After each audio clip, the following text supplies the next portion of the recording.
كوفي بيبي صاني المها اوغا قسلسا aryaadaha kalama bariga waa hees rabaa dhageys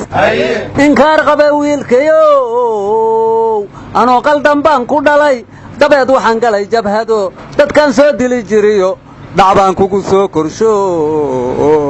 war waxa hore loo yiri hal booliin ri xalaal ma dhasho aanu galqaadka ku dhashay dhacay isbaaradana ku korisay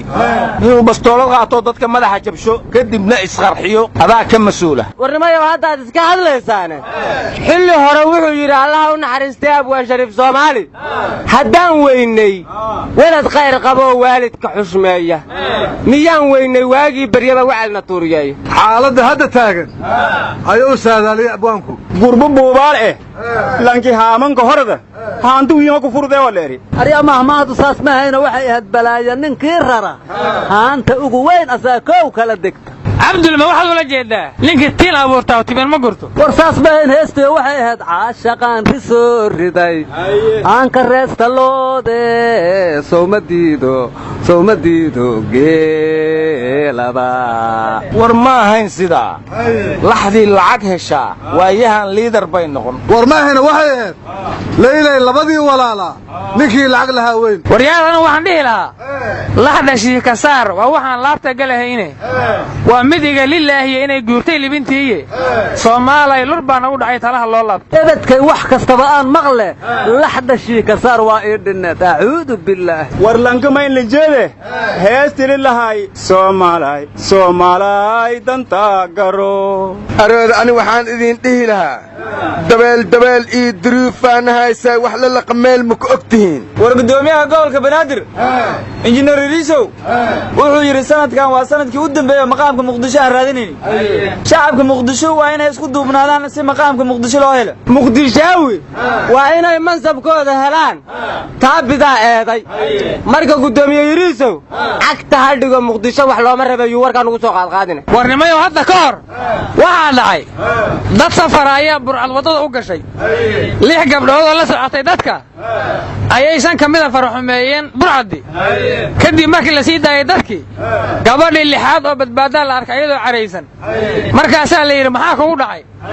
ma gabdhaha la faraxumeeyay ka xuntaay markaas waxay tiri maxaa aniga la iiga tagay maanan gabdhaha kamid ahayn maxaa faraxumada iga reebay faaca wuxuu qabo waa la qabay hadda Muqdisho gabadha laga tagay ma lama tahay aryaada ma burcad badaada markab soo qabsatay xageeysa ku soo xireen dadka bay dhawaha kiiriday degdeganka daayto warnimada wiil yar oo fogaan eeg la yiraahdo ayaa saaka su'aali weydiiyay wuxuu yiri Puntland dawladda federaalku ma dawlad daris la oo madax banaan bay u aqoonsatay maxaa jiraan ku yiri wuxuu yiri waftiga loo diray wasiirka arrimaha dibadda hogaaminayay goboladana wafuuda u baxaysa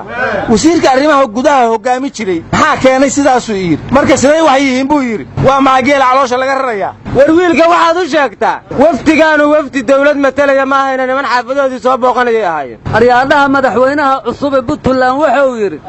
iskaashiga maamul goboleedyadu sidiisii u sii jira sababtoo ah in gobolada Soomaalidu iskaashadaan dastuurkay ku dhigan tahay wixii khilaaf oo shakhsiyaad ka dhaxeeyana shaqo iyo taala maahin war madaxweynaha cusub ee Puntland maanta waxa uu shir gudoomiyay golihii wasiirada Cabdiweligaas waxaana yiraahdeen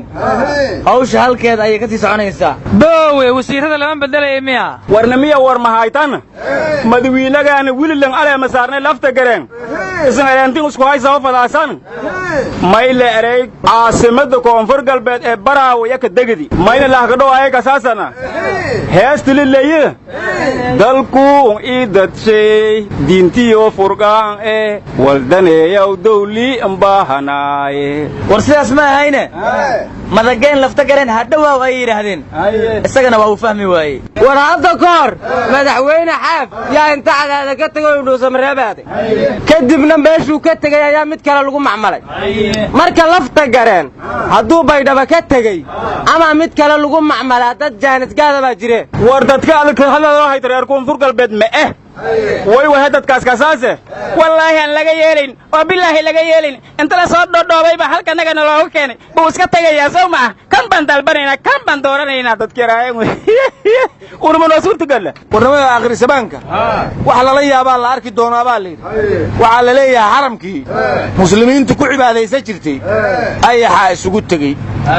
masaajidkii kabcada laguma dukanaa layidhi maalmahan ayaxaa lala geli waaye marka hadda waxaa ka shaqaynayaa layidhi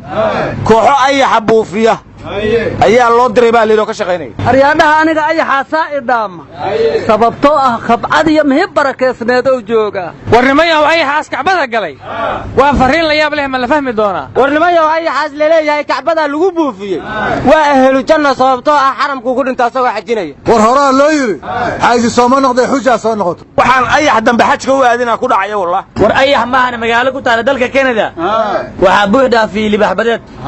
guryihii goobi ganacsiina waa xiran yihiin ama ilmihii lee ka cuni magaalada libax iska soo galay gamoon mariid leh ma waayeen war maanta waxaa raadiyo kulmiye soo booqday sheekh maxamed ibraahim kenyaawi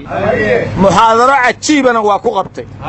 galabta jimcahana wuxuu muxaadaro ku qabanayaa hoolkii sahal hadda ciyaal siiyo dhafoor xiiranu heese ay soo bandhigaadaan $20 ku dhiibi jirtay muxaadaradu lacag maahan iyadaana ajir leh ha ka qadin aryaadhaha igaara facebookiisa ku soo qortay muxaadarada shiiqa gabdhaha ka qaybgelaya nayg ab iyaysan soo marsanin hadday alla yaqaaniin war muxaadarada shiiqa walaalow walaalka cafi waaye muxaadarada shiiqa haddii baad ka qayb galaasa midibkii allakiin abuuri lahaaw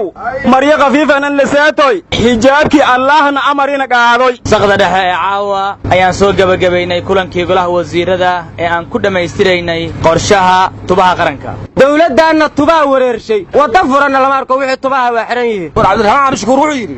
wasiir aan weydiiyey tubaha qaranka iyo halbeegyada iyo qorshayaasha ka farcamaya wax qarashuu kuma baxaanuu yahay lacag la'aan waana 1900 oo qorshe aryaadhaha waxaan idin warsaa hal kutub meeqa toobiyaa ka leexata war halkii halbeegba meeqo qorshaa ka leexata maxaa idinka gelina ma idinkaa wax ku darsada arrooda aryaada waxa haddii lacag la'aan lagu fulinayo madadaa wax qarash lagu fulinayo raadinaya waxaan qarash ku bixin ma qabsoomaan waryaada meeshan uu kala wada tub iyo toobiya ma taqaaniin tuur waxay ka soo baxday war ma taqaanid adaana qool naga tirxi tub haydin ka fale war bidida